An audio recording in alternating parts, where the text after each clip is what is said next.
If you're not a Democrat, welcome anyway. We are so open and happy to have a broad, diverse, bipartisan coalition.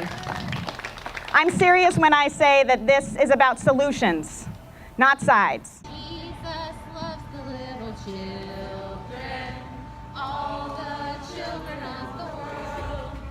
Red and yellow, black and white, they are precious in His sight. Jesus loves the little children of the world. I have seen time and time again that people, when faced with a question of what to believe, the first thing they do is run to their corner and ask their team, what are we angry about? How do we feel? Rather than looking inside to their hearts, rather than looking to the data and the research on what's really happening, people have taken the routes, liberals and conservatives alike have taken the route of running to their corner and finding out what their side believes, rather than looking to their hearts and their minds and the research to find out which solutions are best for our country.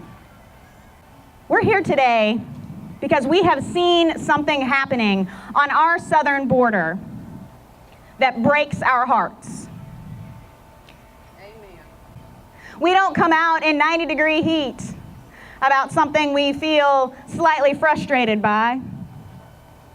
I know you're here because your heart is breaking like mine is. The words and the language that's used to be divisive, to make our children and our families criminals, is a made-up construct. And when we don't go deep enough into that fire in our own soul, we get caught up. And we make that language part of our reality when in fact it's a trick. And our democracy dies each time. So if you believe in democracy, whether red or blue, if you believe in the hope and the power of the words uttered that caused this nation to come together in the first place, it was a dream of possibility. And we are the ones who can make that real. Then we must come together. And for the mothers out there and the fathers, you know what it's like, and the grandmothers. When that child is the center of your home, that's what family and community is all about. My name is Darian. I am one of the 800,000 dreamers who refuses to bow down to society because of my immigration status. I was first brought to the United States at the age of 3. My parents, undocumented workers, fled their home country because of poverty. My mother, as well as my father, did not get past a 7th grade education. At such a young age, my parents had to quit school to go to the farms and start working and help their families financially. In 2004, my parents made the hardest decision of their lives. They migrated here to give my siblings and I a better life. They left everything behind with the certainty we would have a better life here in America. I used to work in refugee services. We welcomed families as they got off the plane. They had nothing but a small, at most, they had a plastic bag with a few bits of paper and maybe a change of clothes or some photographs. Immigrant after immigrant, refugee after refugee with that small bag, they were hopeful and excited about the opportunities that this land would provide. It was never going to be easy, but they were willing to work hard, because that too is the American way. On February 13, 2011, my father was detained by Immigration and Customs Enforcement, ICE agents. Early that morning, my mother called crying to give us the news. They came to my house looking for my Uncle Jorge. They turned our house upside down. They even held my mother at gunpoint and followed her to the car so she could show the agents their IDs. I remember hearing the story and at the age of 10 years old asking myself, what bad thing did my father do to go to jail? The only crime my father was guilty of was loving us. He loved us so much he crossed the border to give us a better life. His love was considered a crime in the eyes of ICE agents and the government. I had always been on the side of, why don't they come legally? And then I learned they can't. I really thought that there was this line to get in, and then I understood there is no line. We always hear go to the back of the line. There's no line to go to the back of to come in legally for the most part. And the ones that do exist, President Trump is trying to stop. When he starts using terms like chain migration, make no mistake, what he's talking about is family-based immigration. The very same family-based immigration that his wife and her parents have benefited from and are now U.S. citizens. That's what he wants to stop. And he's not wanting to stop people from Slovenia coming over. He's wanting to stop people from south of our border coming over. And I'm sorry, those people have the exact same right to come over as his family does. People often choose to believe a lie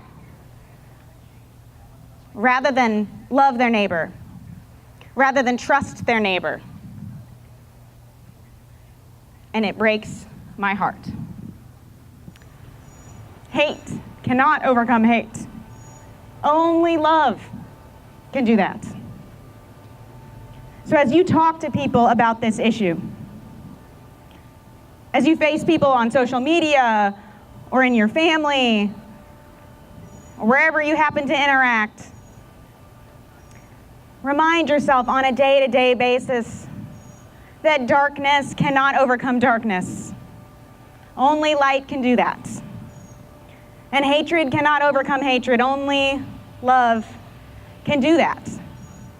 I have seen some amazing examples of people talking to their neighbors patiently, with grace, with love, asking them where that hatred comes from, rather than rejecting people and calling them names, rather than saying they're idiots or racists, to try and get to the heart of where someone learned that hatred.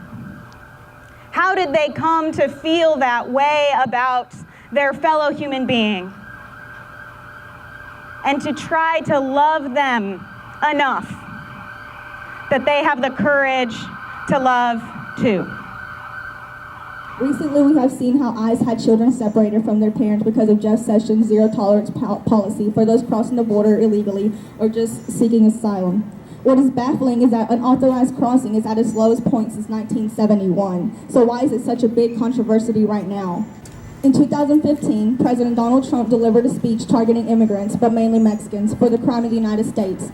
Studies have shown otherwise, though. According to the Cato Institute, immigrants are more law-abiding than those native in the United States. This should not be a time when our dream is deferred. It should be a time when the dream of who we are, the possibility of who we are as Americans, can be an example for the world. We're not going to win back America by telling people on the other side that they're idiots. They're not idiots. They're our family members and our friends and our beloved sisters and brothers, beloved children of God. And we're only going to win this argument by loving people, by patiently walking with them day after day. I know it's hard. There are days when I don't have grace, when I just can't talk to people on social media because I don't have it in me to be patient and kind. It's a good day for me to log off and come back another day when my heart is full. I ask you to join me in loving Alabama, in loving our immigrant neighbors, in loving all the world. The arc of the moral universe is long, they say, long, but it bends toward justice. But not because some mysterious magical arm is bending it. It bends because we are filled with love. It bends because we have arms to reach up and pull on that arc and make it happen. Don't wait for somebody else to solve this problem. You are the one you've been waiting for. Join me in this challenging and lifelong and difficult and right fight. Today, I came out of the shadows to talk about my story so others would not have to. Today, I am urging you to see immigration in a new light. And today, I hope you see me as a neighbor and not just an immigrant. Thank you.